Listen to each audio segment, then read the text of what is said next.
Explainable number 7. Wonderful sayings of Amir al-Mu'mineen, peace be upon him, which require explanation. In the name of Allah, the Beneficent, the Merciful.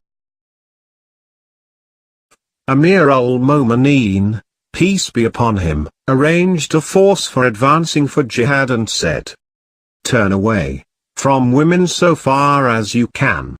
It means that keep off from thoughts of women and from clinging your heart to them, and do not have union with them, because all this produces weakness in enthusiasm, affects the firmness of determination, weakens against the enemy and prevents from exerting in fighting.